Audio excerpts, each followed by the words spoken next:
Le quartier de Sherjara, à Jérusalem-Est, quartier à majorité arabe. Depuis août 2009, chaque semaine, ce quartier est le rendez-vous de militants palestiniens, de colons juifs et de pacifistes qui manifestent sous l'œil vigilant de l'armée israélienne. 53 personnes faisant partie de 2 familles palestiniennes ont été expulsées de leur maison et remplacées par des familles juives. Les familles palestiniennes des réfugiés de la guerre israélo-arabe de 1948 avaient été installées là par les Nations Unies en 1956. Au cours d'un long procès, les colons juifs ont fait valoir que ces habitations leur appartenaient avant la guerre de 1948. Les juges israéliens ont donné gain de cause aux familles juives. Aujourd'hui, 57 autres familles palestiniennes risquent l'expulsion. Pour les protestataires, cette décision de justice n'est pas logique. Si les Juifs peuvent revenir dans leur maison d'avant 1948, alors pourquoi pas les Palestiniens ? Ces expulsions à Jérusalem ne sont que l'un des aspects du problème des réfugiés palestiniens. Au cœur de ce différend, une résolution des Nations Unies de 1948 reconnaît un droit au retour aux Palestiniens. Cependant, Israël interprète les choses différemment.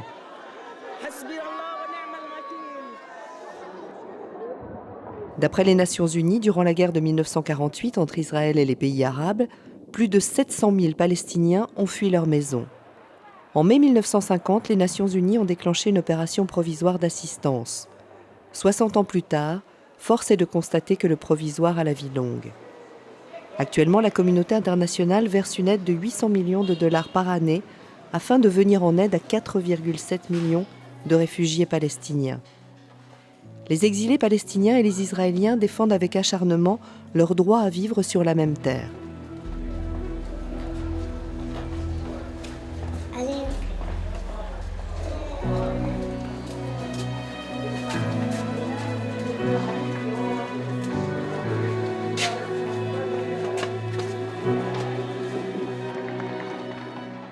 Lors de la chute de l'Empire ottoman, à la fin de la Première Guerre mondiale, la Palestine a été placée sous mandat britannique par la Société des Nations. Dès la fin du XIXe siècle, le sionisme politique, conforme au mouvement nationaliste de l'époque, cherchait à faire revivre les traditions juives et œuvrait pour la création d'un État juif en Palestine. En 1917, Arthur Balfour, ministre anglais des Affaires étrangères, déclarait son gouvernement favorable à la création d'un État juif en Palestine. Aujourd'hui, la plupart des Arabes de la région pensent que la déclaration Balfour est à l'origine du conflit actuel. Dans les années qui ont suivi, la population arabe locale a vu arriver un flux régulier d'émigrants juifs en provenance d'Europe, surtout dans les années 30 et 40, alors que les Juifs fuyaient les persécutions et les camps nazis. En 1948, on dénombrait 650 000 Juifs en Palestine et 1,35 million d'Arabes. Pour trouver une solution au conflit entre Juifs et Arabes, en 1947, l'Assemblée générale des Nations unies a proposé la création de 2 États. La résolution 181 a ainsi prévu la division de la Palestine entre un État arabe et un État juif. Si les Juifs ont accepté cette résolution, les gouvernements arabes l'ont rejetée. «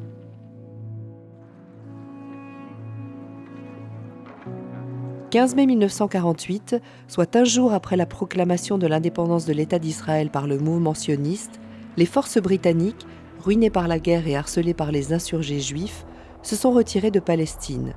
Ce même jour, la guerre éclate avec les États arabes voisins. Ce que les Israéliens ont appelé la guerre d'indépendance est devenu pour les Palestiniens la Nakba, le désastre, alors que plus de 700 000 d'entre eux fuyaient. Aujourd'hui, Israéliens et Palestiniens sont toujours en désaccord sur les causes de l'exode palestinien.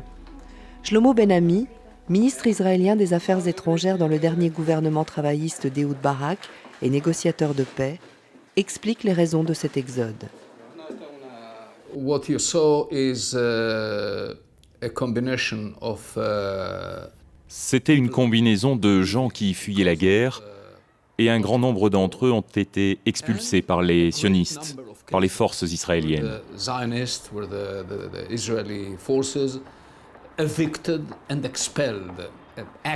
Il n'y a jamais eu, par exemple, de politique, de volonté gouvernementale à ce moment-là, mais il y avait une philosophie, une atmosphère, Un consensus, une idée généralement répandue dans les forces sionistes en Palestine, selon laquelle il valait mieux qu'il y ait aussi peu d'Arabes que possible en Palestine.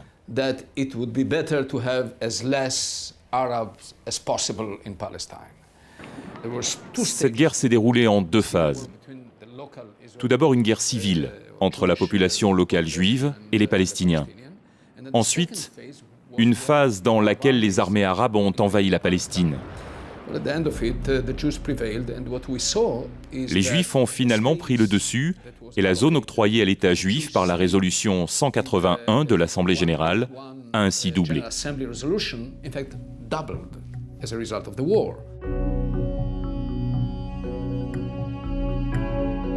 Suite à la victoire de l'armée israélienne et à l'exode des Palestiniens, les Nations unies ont adopté la résolution 194, selon laquelle il y a lieu de permettre aux réfugiés qui le désirent de rentrer dans leur foyer le plus tôt possible et de vivre en paix avec leurs voisins. Cette formulation a donné lieu à toutes sortes d'interprétations en fonction des intérêts des uns et des autres. Alors qu'il était évident que les 700 000 réfugiés palestiniens n'allaient pas rentrer chez eux de sitôt, les Nations unies ont créé un nouvel organisme, l'Office de secours et de travaux des Nations unies pour les réfugiés de Palestine dans le Proche-Orient, que l'on désigne par l'acronyme anglais UNRWA. Cette agence qui subvient aux besoins en matière de santé, d'éducation et d'aide humanitaire a commencé ses activités en mai 1950, il y a de ça 60 ans, et continue à ce jour. Son sort est lié à celui des réfugiés et à une solution politique.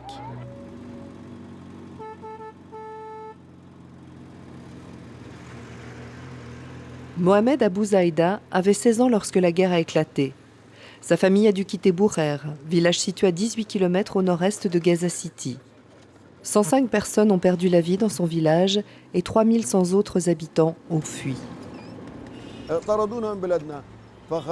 Ils nous ont chassés de notre pays. Nous avons dû fuir, nus et affamés. Quand nous sommes arrivés ici, nous n'avions plus rien, si ce n'est notre foi en Dieu. Et Dieu, justement, nous a sauvés en nous envoyant l'UNRWA.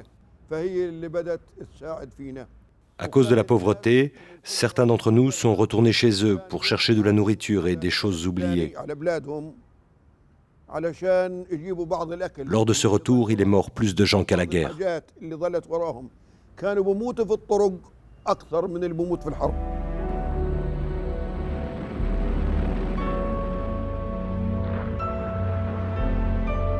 En 1967, la guerre des 6 jours entre Israël et l'Égypte a vu également l'engagement de la Syrie et de la Jordanie. Selon les Nations unies, 340 000 autres Palestiniens ont été déplacés, certains pour la deuxième fois. La plupart ont fui vers la Jordanie, la Syrie et le Liban. Israël a pris le contrôle du Sinaï, de la bande de Gaza, de la Cisjordanie, de Jérusalem-Est et du plateau du Golan. Pour Salim Tamari, sociologue palestinien, cette guerre a marqué un point de non-retour pour les réfugiés palestiniens. Après 1967, lorsque la Cisjordanie et Gaza sont passés sous contrôle israélien, il y a eu un changement dans la perception et l'auto-identification des Palestiniens. La dispersion, l'exil ont fait place à un mouvement national visant le droit à l'autodétermination. La question des réfugiés n'a pas perdu de son importance, mais est devenue l'une des composantes de problèmes plus pressants, celui de l'autodétermination et des revendications territoriales. اكتب عندك هم مطلب التاني السابق اوين روحي فين فادي روحي براضيها راضي باللي فيها وانا ليها باقي حتى صون اسمع مثل ما صانت اسمه مفتاحي بيدي باقي مش ناسي ارضه مخيم في البداية حضني رضيوا فيي بعد لما انفرضت هينا تحكوا حقي حقي يعود حقي صوت صمود جمود تابوت يفوت فينا يقود مستقبل هنا ما يموت. Gaza, au bord de la Méditerranée, coincée entre l'Égypte et Israël, est l'une des régions du globe les plus peuplées. 1,5 million de Palestiniens vivent sur cette étroite bande de terre, 6 fois plus grande que Manhattan. Pour les 3/4, la population est composée de réfugiés vivant dans des camps qui dépendent de l'UNRWA. En 2005, Israël, qui avait annexé Gaza après la guerre de 1967, a retiré ses troupes et ses colons, mais continue d'exercer une surveillance étroite sur tout ce qui s'y passe. 2 ans après ce retrait, des élections ont eu lieu à Gaza et le groupe islamiste Hamas a été porté au pouvoir. Inquiet par le programme politique du Hamas et les tirs de roquettes depuis Gaza, Israël a alors intensifié son blocus économique. Depuis qu'il a fui la guerre de 1948 avec sa famille, Mohamed Abou Zaïda, 78 ans, vit à Jabalia, le plus grand camp de réfugiés de Gaza. Il tient à ce que les générations suivantes n'oublient jamais ce qui a été perdu. Avec d'autres personnes de sa génération, il a réalisé une carte détaillée de chaque rue, maison et terrain de son village de Bourer d'avant 1948. Mais pour les habitants de Gaza, le rêve d'un État a laissé la place à la réalité de la survie quotidienne.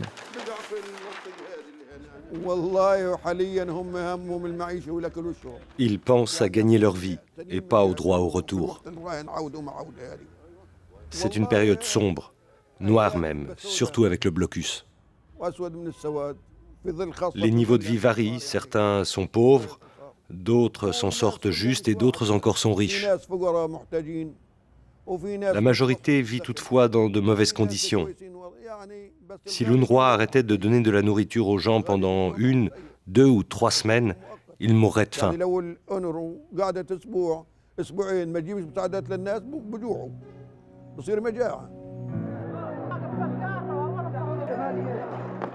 L'UNRWA aide les réfugiés de Gaza depuis 1950. En décembre 2008, au cours de l'offensive israélienne destinée à stopper les tirs de roquettes des militants du Hamas, le bâtiment, l'entrepôt et les écoles des Nations Unies ont été bombardés. I'm just appalled. I'm not able to describe how I'm feeling, having seen this site of the bombing of the United Nations. Pour Israël, les infrastructures des Nations Unies n'étaient pas visées. Ces forces ne faisaient qu'exercer leur droit de légitime défense. Selon l'UNRWA, 325 000 réfugiés n'arrivent pas à subvenir à leurs besoins de base et dépendent de l'aide alimentaire. 350 000 autres risquent de s'ajouter à ce nombre, ce qui accroît la pression sur l'UNRWA. Les véhicules des Nations Unies transportant nourriture et médicaments sont autorisés à traverser 1 fois par jour la frontière d'Israël vers Gaza. Les relations de l'UNRWA avec Israël sont pour le moins délicates. Nos rapports avec les Israéliens sont complexes, car d'une part, nous devons absolument avoir une bonne relation de travail avec eux, et d'autre part, je dois témoigner de la brutalité de ce blocus, dont les effets sont dévastateurs. Nous devons à la fois protéger les réfugiés et leur apporter nourriture et éducation, ce qui implique de faire passer des marchandises au travers du blocus. Notre action est donc très délicate. Parfois nous parvenons à nos fins, parfois nous échouons. Environ 208 000 enfants réfugiés vont dans les écoles de l'UNRWA à Gaza. De l'avis de beaucoup, cet enseignement laïque s'est révélé être, dès le début, une réussite. Mais avec l'explosion démographique, les écoles doivent maintenant organiser des classes alternées afin de recevoir tous les élèves. Nial, 9 ans, réfugiée de la 3e génération, fait partie de ces élèves. Elle et sa famille vivent à Rafah, à la frontière entre Gaza et l'Égypte. Son grand-père, Ahmad Abou Jazar, né en 1918, avait 30 ans lorsque la guerre a éclaté. Chaque membre de sa famille reçoit $10 par mois de l'UNRWA. Mais comme l'explique Abou Jazar, ce n'est pas assez pour une famille de 18 personnes. Il veut qu'ils n'oublient jamais qu'autrefois ils étaient indépendants et qu'ils ne renoncent jamais à leur droit au retour. Nous apprenons à nos enfants et aux enfants de nos enfants ce qu'ils doivent savoir sur notre retour.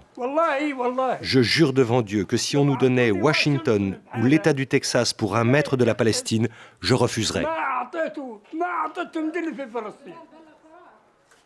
D'autres sont plus nuancés sur le droit au retour et certains modérés ne ferment pas la porte aux négociations, même si ce n'est pas ouvertement dit. Je ne dirais pas que l'amélioration des conditions de vie des réfugiés leur fera renoncer à leur droit au retour. C'est un droit sacré pour les Palestiniens. Certains remettent même en question le patriotisme de ceux qui sont prêts à y renoncer. J'imagine que, dans le cadre d'un règlement global, beaucoup de Palestiniens seraient prêts à être beaucoup plus tolérants en ce qui concerne le droit au retour et la relocalisation des réfugiés palestiniens. La position officielle du Hamas sur ce point est claire. Pas de règlement global sans le droit au retour.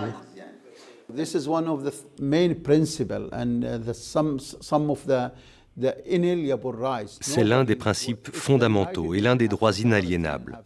Si les Nations Unies ont déclaré que les Palestiniens avaient un droit au retour et à des dédommagements, pourquoi accepter les arguments des Israéliens sur cette question?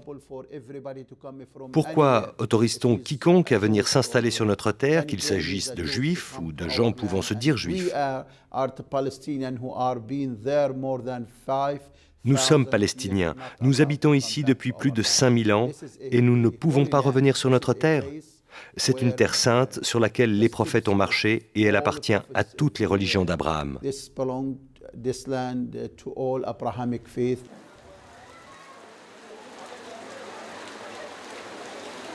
À Tel Aviv, en Israël, le retour des réfugiés palestiniens est inconcevable. Le retour des réfugiés? Où? Ici? Sûrement pas. Il faudrait qu'ils me passent sur le corps. Je m'y opposerai. C'est notre terre, c'est tout. Que voulez-vous qu'on fasse? Où allons-nous les mettre? C'est ça la question. À Jaffa? Jérusalem? Où? Je comprends les craintes des Israéliens pour la démographie. S'il y avait trop d'Arabes, cela irait à l'encontre de la judéité de l'État et de l'identité du pays. Mais cela fait partie du processus de paix. Je pense donc que le compromis serait un État juif et un État arabe. Shlomo Gazit, major général à la retraite, a été le premier coordinateur israélien dans les territoires palestiniens occupés, avant de devenir chef des renseignements militaires israéliens. Il s'agit en quelque sorte d'une menace idéologique. Israël n'est pas un pays comme les autres. Il a été bâti pour être le seul centre juif au monde.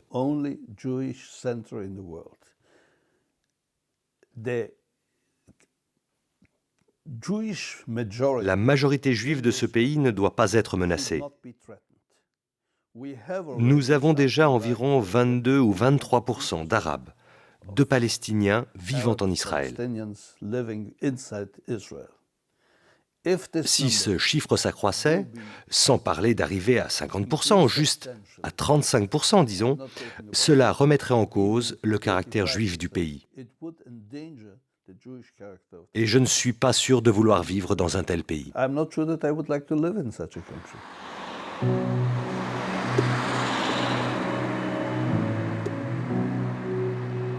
Israël a créé les colonies juives de Gaza et de Cisjordanie dans les années 70. En 1987, la population palestinienne, de plus en plus frustrée par l'occupation, s'est soulevée en masse lors de l'intifada. Cela a duré jusqu'aux accords d'Oslo en 1993, au terme desquels l'OLP a reconnu l'État d'Israël en échange d'un arrêt progressif de l'occupation israélienne. C'est à ce moment-là qu'a été créée l'Autorité nationale palestinienne. Les Palestiniens ont ainsi pu contrôler les principales villes. Israël a conservé la maîtrise de la plus grande partie de la vallée du Jourdain, des territoires autour des colonies israéliennes et de Jérusalem. L'occupation s'est poursuivie. Mais pour Shlomo Ben-Ami, si la judéité d'Israël est menacée, cela peut changer la donne. The Israeli side has an obsession. Les Israéliens sont obsédés par la judéité de leur État.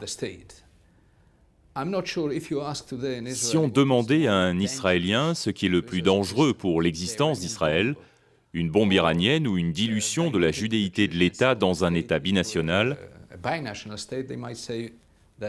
Il se peut qu'ils répondent que la seconde option est le scénario du jugement dernier. Whenever Zionism in the history of the movement had to choose between Lorsque le sionisme dans l'histoire du mouvement a dû choisir entre plus de terres avec moins de juifs ou moins de terres avec plus de juifs, il a toujours opté pour la seconde possibilité. always Et c'est bien ce que démontre le désengagement de Gaza. Gaza is one proof of that. D'innombrables négociations n'ont pas abouti. Fin 2000, après l'échec du sommet de Camp David, le président Clinton a proposé des paramètres de négociation sur la création d'un État palestinien basé sur les frontières de 1967, la partition de Jérusalem, la recherche d'une solution pour les colonies juives et les réfugiés palestiniens. Pour certains commentateurs, les pourparlers de paix ont principalement buté sur la question du droit au retour. The Palestinian La position palestinienne au cours des négociations a toujours été celle-ci. Vous devriez accepter d'abord le principe du droit au retour, et nous n'avons pas du tout l'intention d'inonder Israël de réfugiés, et ensuite nous parlerons des chiffres. But then we will speak about the numbers. Les Israéliens ne pouvaient pas accepter cela en raison, entre autres, de cette obsession dont je viens de parler. Non, non, nous ne pouvons pas nous engager dans un processus qui n'a pas de limite. Nous ne voulons pas nous engager dans un trou noir, d'accepter d'abord le principe et ne parler des chiffres qu'ensuite. Non, non, aucun négociateur israélien ne ferait ça.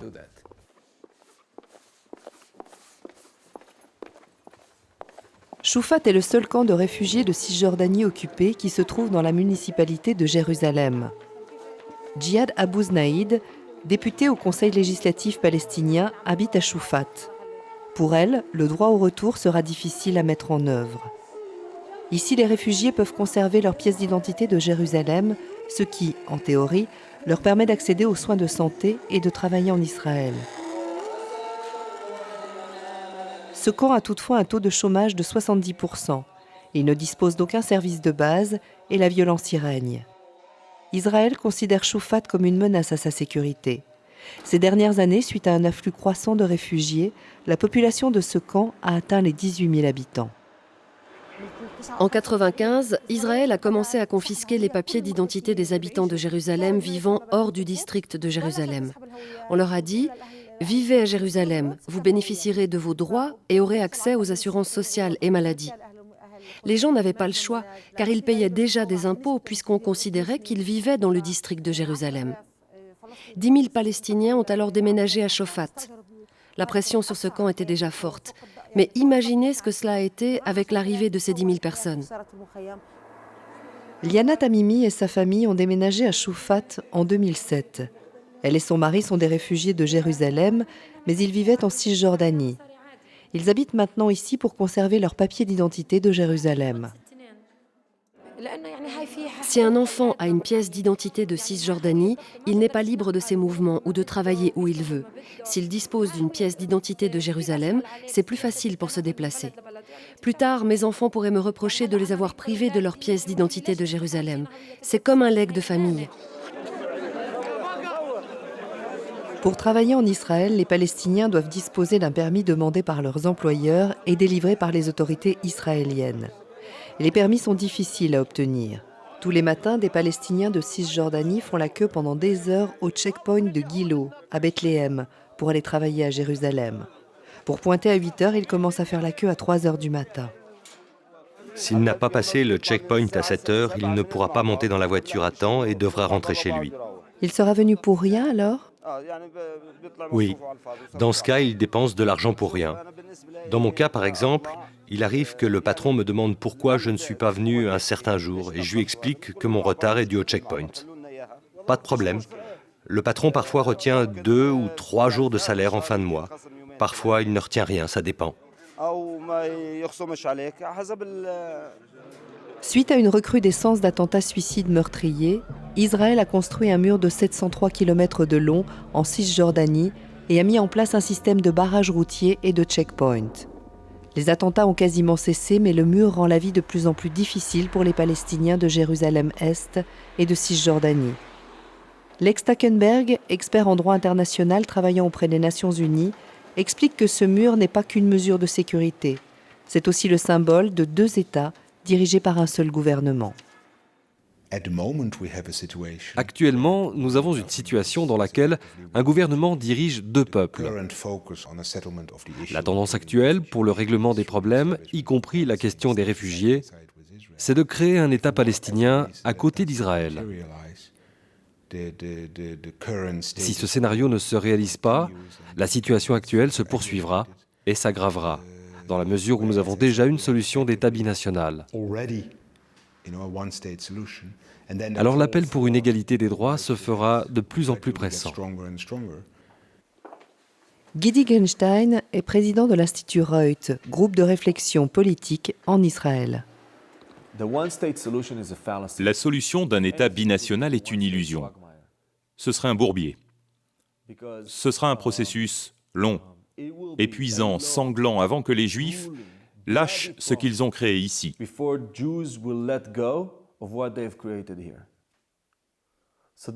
Il n'y a donc pas de solution d'État binational. Ce qu'il nous faut faire, c'est de gérer notre divorce. Israël doit divorcer de la population palestinienne en Cisjordanie et à Gaza. C'est une démarche très, très difficile, mais c'est ça qu'il faut que l'on fasse.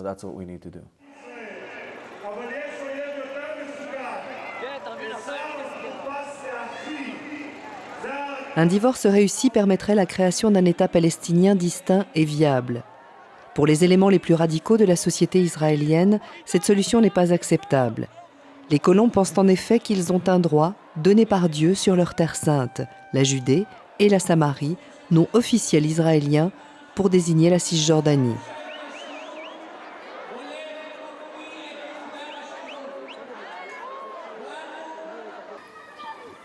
Tamar Asraf est porte-parole pour la colonie d'Eli, entre Ramallah et Nablus, en Cisjordanie. Elle pense que cette terre appartient à Israël, peu importe que les colonies juives soient illégales au vu du droit international. Je pense qu'ils veulent tout pour eux. Cela doit être clair pour nous. Ils ne vont pas se contenter de Gaza ou d'ici, et ils le disent. Nous voulons tout. Nous voulons Jérusalem, Tel Aviv, tout. Il s'agit d'une guerre de survie, celle du peuple juif qui, il n'y a pas si longtemps, était massacré en Allemagne et dans toute l'Europe. Cette terre est à nous et nous devons le comprendre. Et ils doivent le comprendre aussi. Et en tant que propriétaires de cette terre, nous devons leur donner les moyens de vivre décemment. L'extension des colonies dans les territoires occupés et à Jérusalem-Est se poursuit et suscite des tensions avec le gouvernement américain. Suite aux guerres de 1948 et 1967, des Palestiniens sont allés vivre dans tout le Moyen-Orient. Un grand nombre trouvant refuge au Liban, en Syrie et en Jordanie. Ils ont ainsi connu des fortunes très diverses. Le Liban, à la fois chrétien et musulman, dispose d'un système politique basé sur le partage du pouvoir entre 18 communautés religieuses. Les Libanais ont vécu l'arrivée de réfugiés sunnites palestiniens en 1948 et 1967 comme une menace pour l'équilibre politique et démographique fragile du pays. Le Liban, petit pays densément peuplé avec ses 4 millions d'habitants, compte officiellement 410 000 réfugiés palestiniens qui vivent principalement dans des camps. Ils ne bénéficient pas de la citoyenneté libanaise ou des droits de base, comme celui d'exercer leur profession, qu'ils soient docteurs, avocats ou ingénieurs. La plupart des camps sont insalubres, violents et sont aux mains de factions politiques armées. Rami Khoury, citoyen palestino-jordanien et américain, est directeur de l'Institut Issam Fares à l'Université américaine de Beyrouth. Il dit que tout le monde est armé au Liban, mais pour les Palestiniens, les armes représentent une mesure de sécurité. Seul un accord politique entre toutes les factions pourrait les désarmer. Historiquement, les habitants des camps devaient être armés pour se protéger, car sinon ils étaient attaqués par les Israéliens, les Libanais, par d'autres Palestiniens, d'autres Arabes. Depuis des années, les confrontations ont été nombreuses et terribles.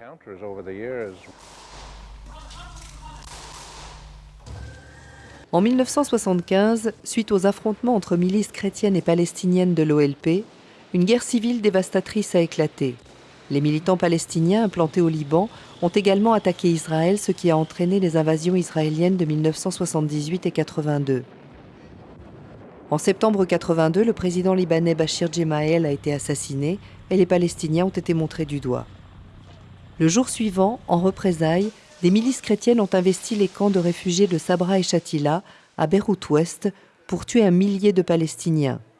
L'armée israélienne qui encerclait ces camps n'est pas intervenue.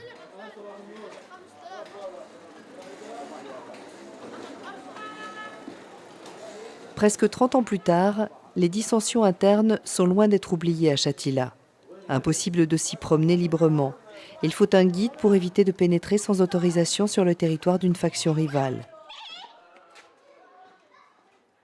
Les maisons sont humides et surpeuplées, les enfants sont sous-alimentés et beaucoup souffrent d'anémie. Ici, comme dans chaque camp, l'UNRWA dispose d'un centre médical équipé pour les soins de base uniquement.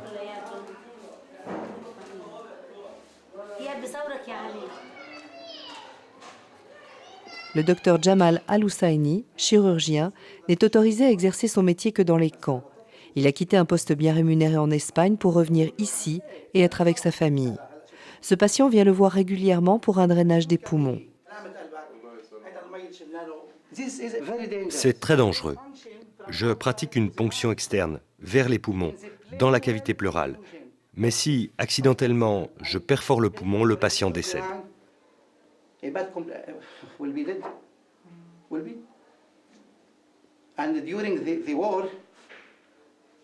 Pendant la guerre, il n'y avait pas d'hôpital dans notre camp et j'ai pratiqué cette opération pour tous les patients.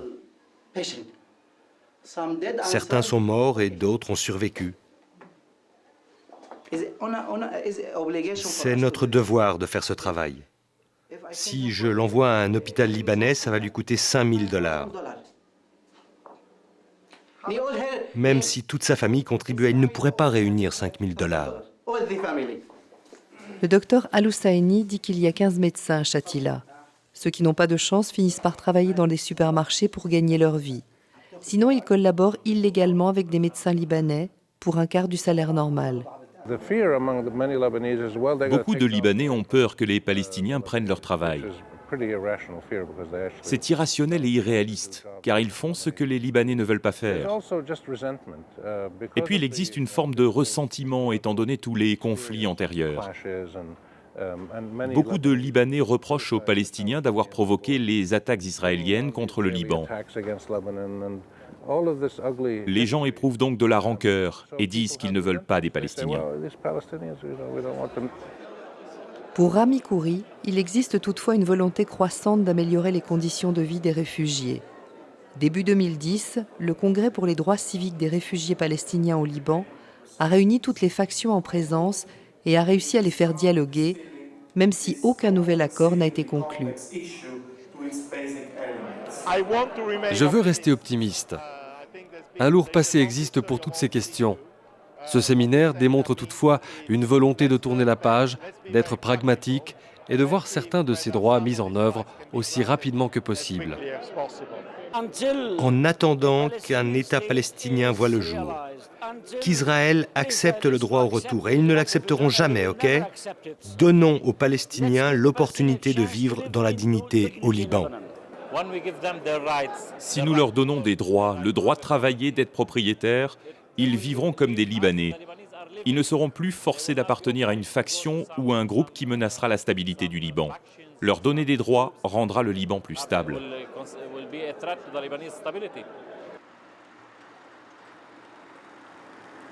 Les camps de réfugiés sont toutefois devenus des bases servant aux extrémistes islamiques du monde entier. En mai 2007, le Liban a connu les combats les plus acharnés depuis la guerre civile. Nar el-Bared, camp de réfugiés dans le nord du pays, a été le théâtre de violents affrontements entre l'armée libanaise et le Fatah al-Islam, groupe djihadiste. Au cours des 15 semaines de combat, 95% du camp a été détruit et 27 000 Palestiniens ont fui. Les réfugiés disent qu'ils ne connaissaient même pas les combattants du Fatah al-Islam. Pour Sari Hanafi, professeur de sociologie à l'université américaine de Beyrouth, la plupart des militants du Fatah al-Islam étaient des étrangers et non des Palestiniens locaux. Il n'y avait que 4 personnes de Nahr el-Bared. Les autres venaient d'ailleurs. Il s'agissait de Libanais, c'était le groupe le plus important, de Saoudiens, de Tunisiens, de Palestiniens de Syrie. Comment ont-ils pu trouver refuge dans ces camps ? Parce que les autorités libanaises les considèrent comme des lieux de non-droit. Ces endroits sans réglementation urbaine où les gens sont privés de droits sont comparables aux montagnes de Kandahar ou du Yémen.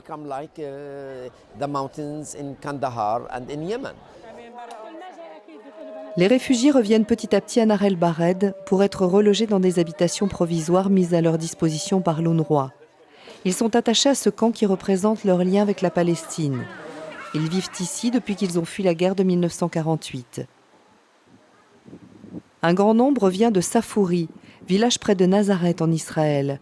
Safouri s'appelle maintenant Tzipori, célèbre site archéologique. Seul le vieux fort est reconnu par ces gens qui n'ont pas vu leur village depuis 62 ans.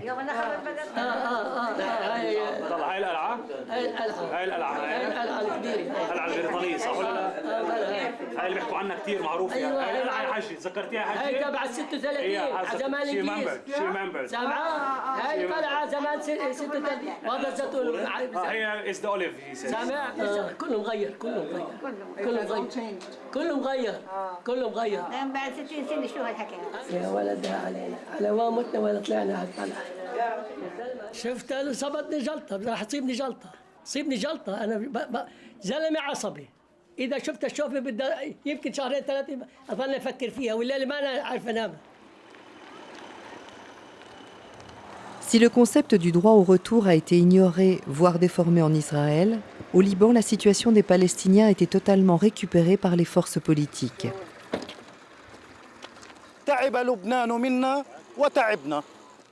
Le Liban est fatigué de nous et nous sommes épuisés.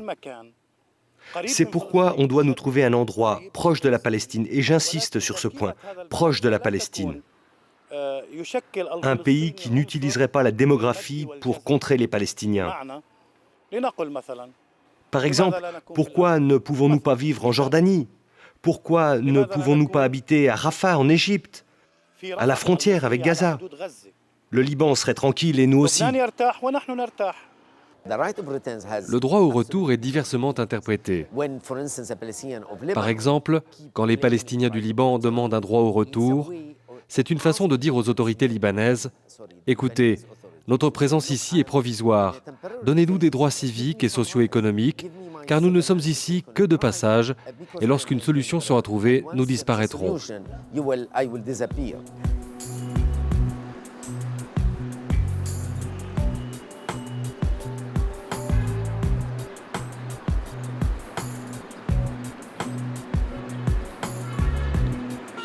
Contrairement au Liban, en Syrie, la cause palestinienne a été défendue par le gouvernement baathiste, désireux de se positionner en champion de l'unité arabe.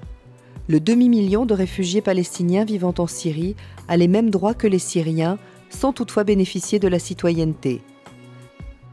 La Syrie, ennemi le plus implacable d'Israël, est restée meurtrie par la perte du plateau stratégique du Golan au cours de la guerre de 1967. Elle accueille certains groupes militants opposés à Israël et a été accusée par les USA de leur fournir des armes sophistiquées. Alors que le gouvernement et l'opinion publique sont traditionnellement pro-palestiniens, des analystes politiques comme Sami Moubayed disent que les choses changent. Nous n'essayons plus de parler au nom du peuple palestinien, en tout cas au niveau gouvernemental. Les gens de la rue, quant à eux, ressentent un certain dégoût, particulièrement à cause du conflit entre le Hamas et Fatah, que je regrette, car j'appartiens à une génération qui a beaucoup soutenu la cause palestinienne. Les gens se demandent pourquoi se préoccuper de cette question si les Palestiniens ne peuvent pas résoudre leurs propres problèmes et sont lancés dans une mini-guerre civile.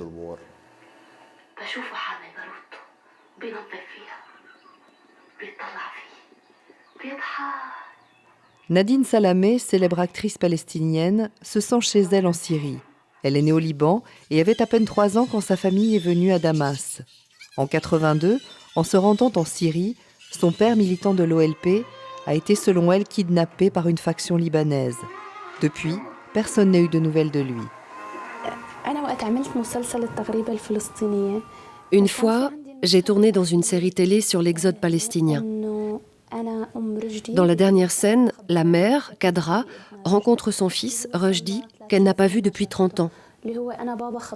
Mon père a été kidnappé par une faction libanaise et livré aux Israéliens en 1982. Je ne l'ai pas vu depuis 28 ans.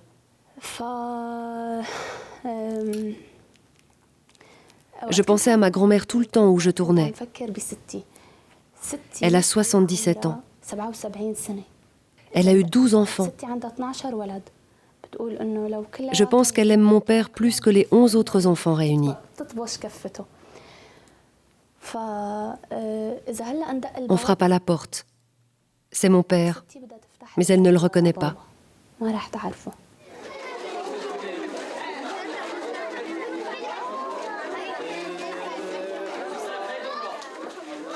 Nadine fait un tour à Naïrab, l'un des camps les plus pauvres au nord de la Syrie. Quand Nadine est à Naïrab, tout le camp est en émoi. C'est ici que les Alliés avaient leur baraquement pendant la Seconde Guerre mondiale. 4500 réfugiés sont venus ici en 1948. Aujourd'hui, ils sont 19 000 à y vivre et certains habitent encore dans des logements d'origine. Il n'y a pas d'assainissement. Les rues sont trop étroites. Les gens se frôlent dans les ruelles. Comme vous voyez, le linge sèche dehors.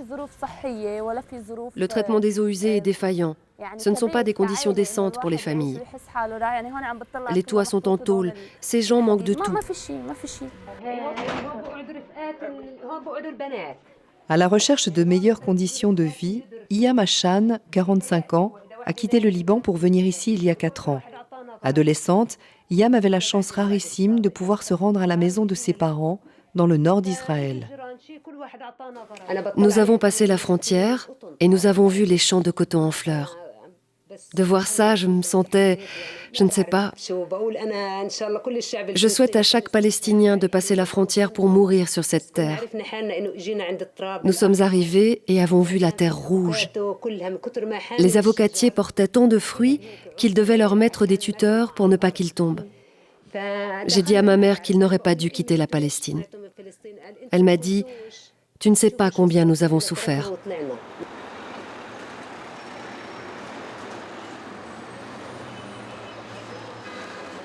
Yarmouk, ancien camp palestinien devenu quartier ordinaire à Damas. Amer Abou Hashish, 28 ans, est né à Yarmouk. Sa famille a fui en Syrie en 1948. Ses papiers ne sont pas acceptés dans tous les pays, mais pour lui, obtenir la nationalité syrienne reviendrait à abandonner son identité palestinienne. Le droit au retour est une question de principe. Admettons que je ne veuille pas aller vivre en Palestine, à Safad, la ville d'où je viens. Mais au moins, je veux pouvoir y aller, simplement pour y passer 1 heure, puis revenir ici. C'est ici que je travaille, à Damas. C'est chez moi, mais je veux avoir le droit d'aller là-bas. Pourquoi n'importe qui dans le monde peut y aller et y rester aussi longtemps qu'il veut, alors que ce n'est pas possible pour moi? Parfois, même demander un visa pour Israël est une situation à laquelle on s'interdit de penser.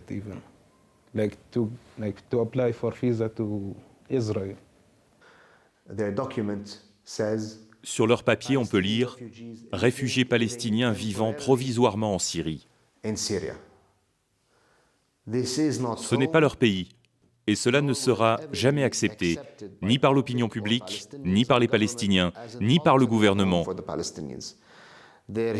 Ils sont ici de passage, en transit, jusqu'à ce qu'ils puissent rentrer chez eux.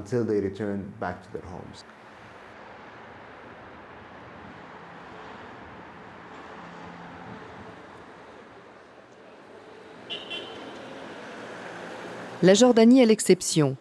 Les Palestiniens y représentent une bonne part des 6,3 millions d'habitants.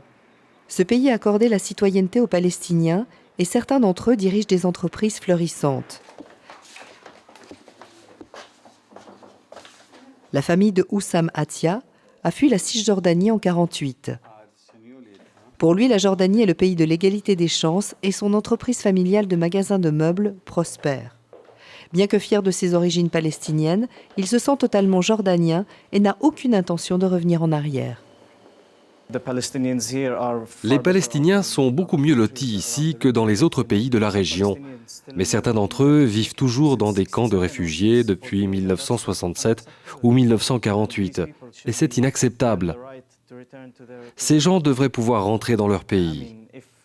Si j'en avais la possibilité, j'y réfléchirais peut-être. Mais honnêtement, je suis très bien ici. Je pense quand même que tout le monde devrait pouvoir rentrer.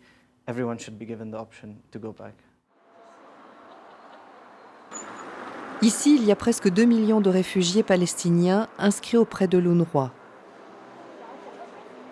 La Jordanie a contrôlé la Cisjordanie et Jérusalem-Est de 1950 à 1967 et les Palestiniens qui y vivaient ont automatiquement obtenu la citoyenneté jordanienne. Cependant, depuis 2004, la Jordanie a commencé à retirer la citoyenneté à certains résidents de Cisjordanie. L'ONG Human Rights Watch, dans un rapport paru cette année, explique que 2700 Palestiniens ont déjà perdu leur nationalité et des milliers d'autres pourraient suivre. Selon ce rapport, ces mesures serviraient à contrer les projets israéliens de transfert de Palestiniens de Cisjordanie en Jordanie. Toujan Al-Faisal, première femme membre du Parlement en Jordanie, est écrivain politique. Elle critique ces nouvelles mesures.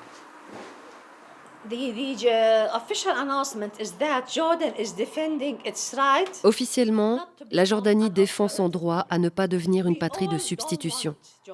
Personne ne veut cela, car ce serait non seulement trahir la Jordanie, mais également trahir la Palestine. Ils disent que ce serait les établir une fois pour toutes dans notre pays, au lieu de leur accorder le droit au retour. Mais certains sont jordaniens par la Constitution. Et même si Israël est forcé d'accepter le droit au retour des réfugiés, seuls quelques-uns reviendront. Tous ceux qui sont partis dans d'autres régions du monde ne reviendront pas forcément. En d'autres termes, cela ne changera rien sur le fait de qui reste en Jordanie et qui en part.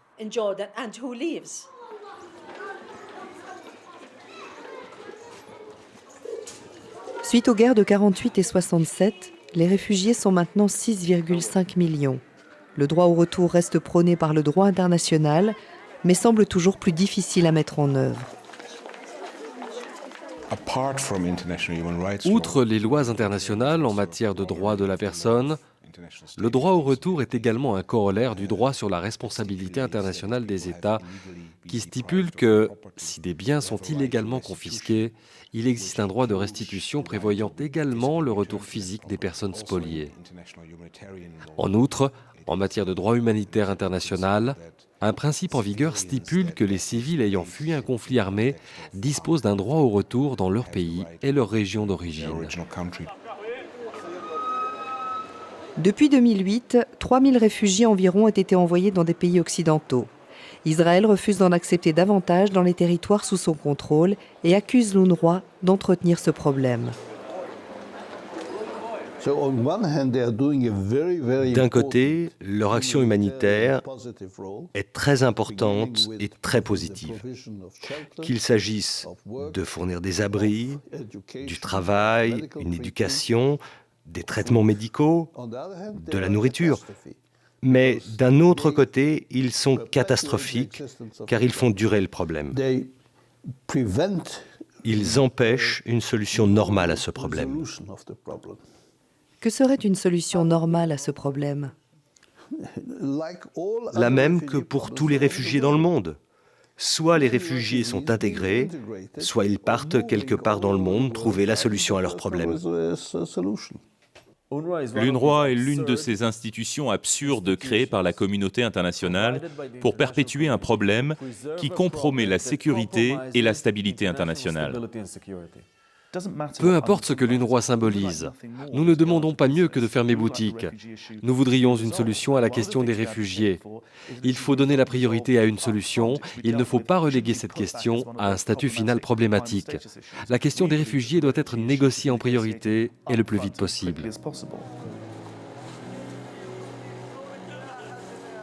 La solution politique reste hors d'atteinte et 4,7 millions de réfugiés palestiniens dépendent directement ou indirectement de l'aide étrangère. Il est donc peu probable que l'UNRWA cesse ses activités dans un proche avenir. Malgré les exemples jordaniens et syriens, la majorité des réfugiés pensent que s'ils renoncent à leur droit au retour et acceptent la nationalité d'autres pays, il en sera fini du rêve d'une Palestine indépendante. Le problème des réfugiés est à la base du nationalisme palestinien. C'est la philosophie fondatrice de défense, l'appel pour la fin de l'occupation, la restitution des droits qui ont été violés, etc. Je pense donc qu'il est extrêmement difficile à ce mouvement de renoncer au droit au retour. To waive the right of return.